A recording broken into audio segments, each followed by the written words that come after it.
feel extremely proud, and this is something for us to talk about, that the Attorney General himself has time to speak to my children and my staff. A breath of fresh air on a beautiful afternoon in Principal and the students of Little Board. Actually, I didn't expect this. Your principal just sent me an email or text message a few days ago and said, when you're down in Lautoka next, come and pay us a visit. I didn't expect to be addressing all of you today. I was here last week on Friday in Nandi actually to talk about the budget. But what I wanted to, without sort of taking up too much of your time, essentially talk about the fact that, as you all know, that we are going through this pandemic throughout the world now. It's a global pandemic.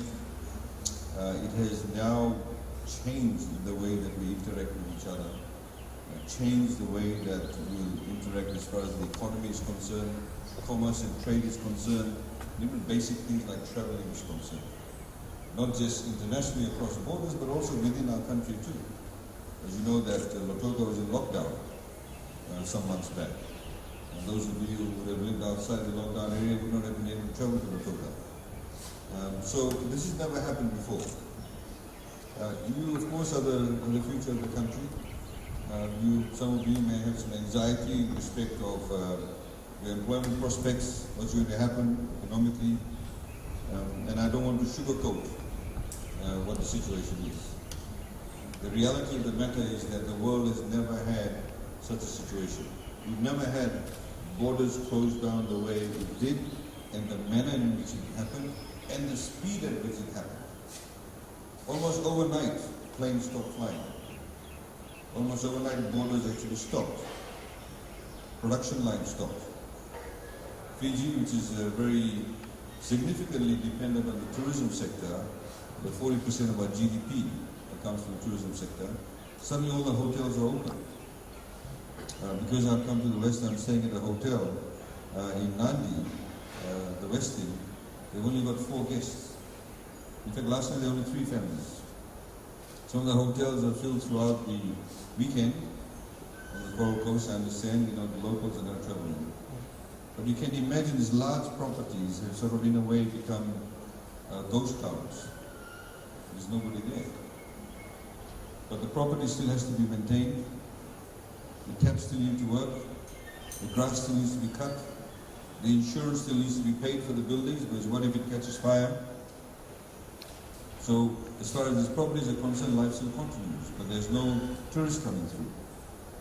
We want to have tourists coming through. The Fijian government has actually, through its own initiative and a very prudent management of COVID-19, we don't have any community outbreak.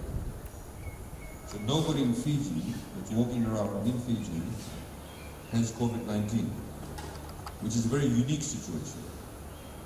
Last week in Victoria, in the city of Melbourne, in Australia, they had the highest number of deaths, the highest number of new cases in one day. There are, of course, other countries in far worse situation. So we are very lucky from that perspective, and that luckiness, if you like, is stemmed from the fact that we've been very prudent about the manner in which we put in place our health measures. We, of course, have people in quarantine, people, Fijians who actually returned from overseas, and some of them have had COVID-19, but they're in quarantine. So we are safe from that perspective. So as our Prime Minister announced over a month ago now, we've made various plans in respect of how we can accept tourists to come to Fiji. And what we call the Bula bubble. I don't want to talk too much about that. You can find out more information online about it. You go to the Ministry of Economy website. We have what we call a COVID-19 Fijian Economic Recovery Framework that sets out all the plans and the details, how you interact at workplace, how you interact at schools, how you interact, for example, how places of worship, how many people they can have. We have the football stadium here, the BOG. Only 50% of the stadium can be filled to the capacity, only 50% of the capacity. Because these are the measures that are still put in place. You need to understand this. You need to understand that this is the way forward. The world can change significantly. We cannot predict with this virus what's going to happen. When this virus started, we were informed by the studies, all the scientists basically said the most vulnerable people are the children. Some months later, we were told the least vulnerable are the children. So the knowledge base regarding this virus is changing, or has changed. In the same way, God willing, if somebody in 3 months' time discovers a vaccine, the problem can go away. But if there's no vaccine for the next 6 months, 1 year, 2 years, 3 years, the way we interact with each other, the way we do business, the way we travel, the conditions in which we travel, will all have to be recalibrated.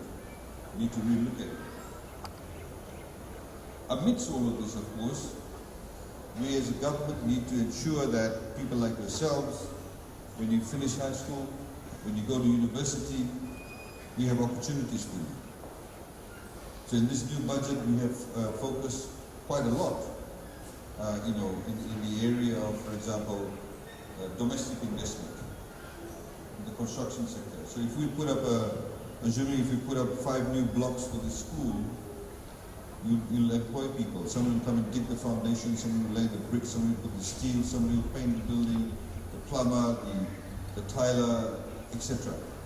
So people get employed.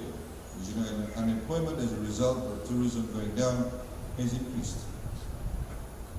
But within that scope, of course, there are new opportunities also. A lot more people are using data. A lot more people are using phones. A lot more people are watching Netflix. So there's a demand for IT people. More people are buying television. So those of you inclined that way, there may be more job opportunities for you in that space. So we have to be able to respond to the situation. But more importantly, what we've done with the budget, we put in place what we call a proactive budget. How we can position ourselves when the borders open, how quickly we can respond to that. So that's regarding COVID-19. And I think a lot of people don't actually understand the implications of what has happened. The example that I've used in the past is like, for example, Fiji Airways. You see the office in Nadi near the airport.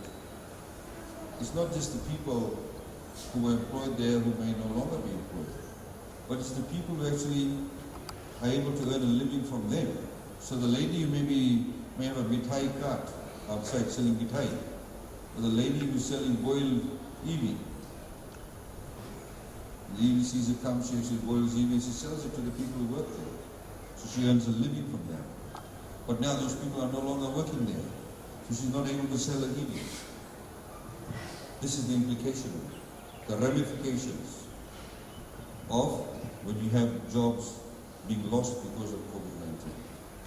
But at the same time, because you've seen the budget, we're spending quite a lot of money in the construction sector. It means people who are engineers, people who work on construction sites, services engineers, etc., architects, will have work from that perspective.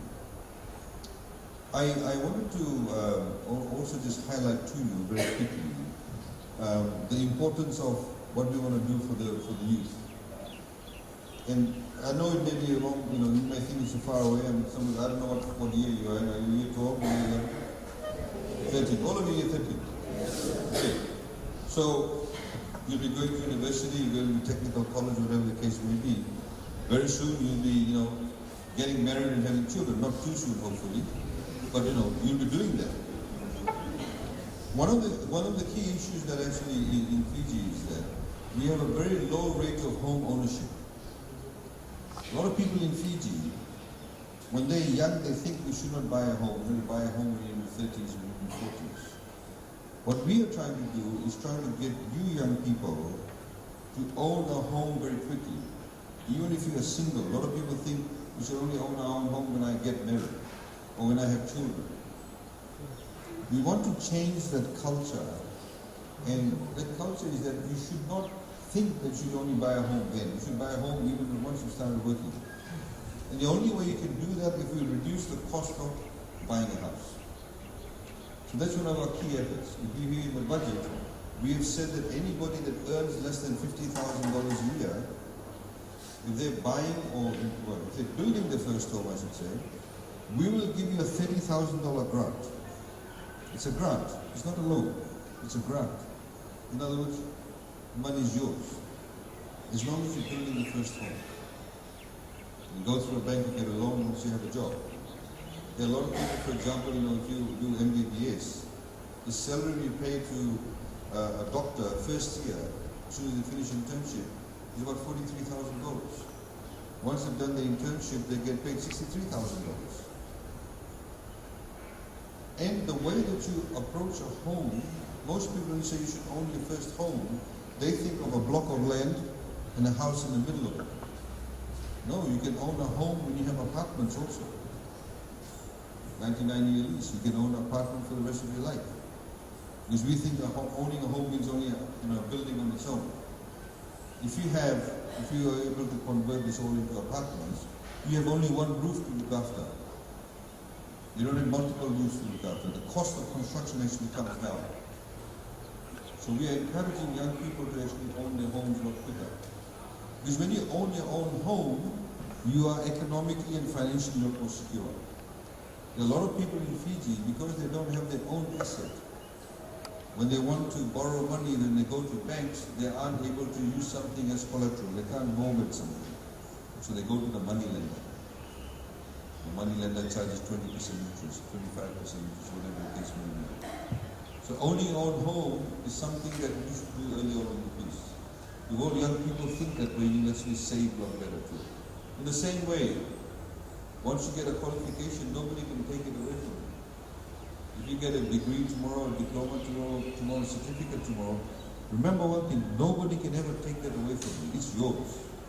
It's innate to you. It becomes part of you. So qualification is very important. But please pursue a career that you feel that you want to do, or pursue that career yourself. Don't do it because, my friend is doing it too, so I should do it too, because I want to beat her. Don't do something necessarily just because there are other people doing it, or somebody forces you to do it. Do it because you have a keen interest in it. Somebody in this room may, have a passion to become a tailor. Do it, because you'll be a damn good tailor.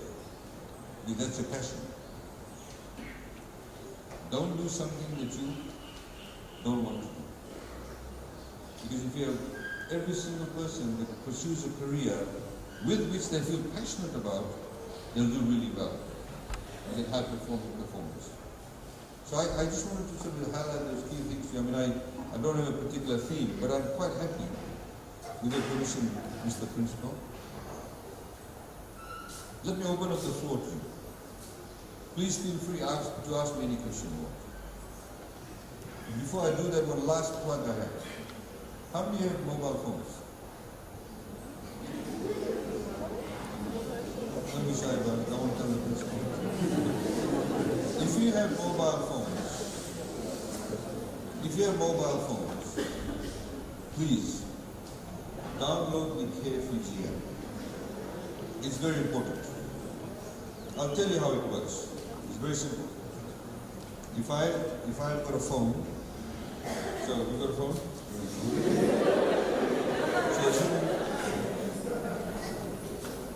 So this is my phone. Those of you who have a phone and you go to Care Fiji app, the Bluetooth signal is bouncing off your phone. And when it bounces off your phone, as long as I'm next to that phone for more than 15 minutes and within 2 meters. So if somebody's standing outside there, it won't bounce off. It only bounces off those phones that have the app on. What the phone does, the phone actually records that number. The phone does not say we met at Natamboa High School. It does not say we met in one hotel room. It does not say we met under the mango tree. All it does, it just records that number. After 28 days, that number falls away. It goes, it disappears. So it only keeps record for the past 28 days. Now I'm here today. I'll be spending more than 15 minutes with you. God forbid, in 3 days' time, I get COVID-19. So the hospital says you've got COVID-19. They'll ask me, who have you been in contact with for more than 15 minutes? Because we need to get in touch with them so we can bring them in very quickly, otherwise we'll have a community outbreak. I can't remember all of you, I don't even know your names. That's the reality. You may be meeting people in public places, you don't know them, but you may be spending more than 15 minutes with them. Assuming you're in the cinema. Now the cinemas are open, 50% capacity, you're sitting next to somebody within 2 meters, you don't know them, you can't probably even see them, it's so dark. So the moment they ask me, I can't tell you names, but what they'll do is they'll send me a PIN, I put my PIN number, all the phone numbers for the past 28 days, within 2 meters, more than 15 minutes, the numbers will appear on a dashboard at the Ministry of Health. Then the Ministry of Health will simply do, they won't know your names, they'll dial that number and say, excuse me sir or madam, you have been in close contact with somebody with COVID-19. Please come in quickly so we can test you. That's all it does. It's what you call digital contact tracing.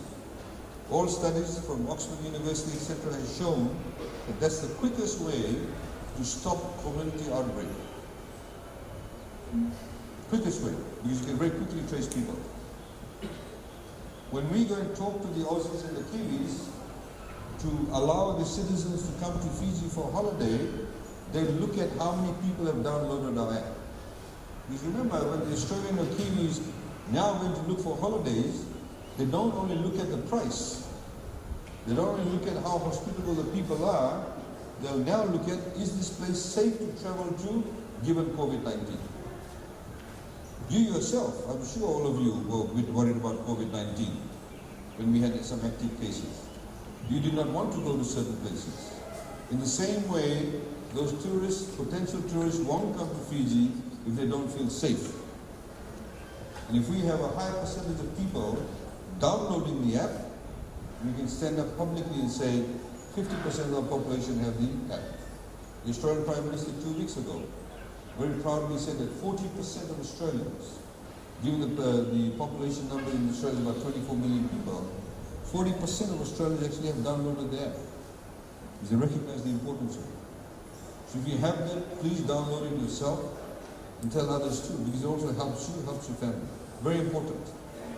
So, I'm quite happy to take any questions. Please don't feel shy. You can ask me any question you like. No problems.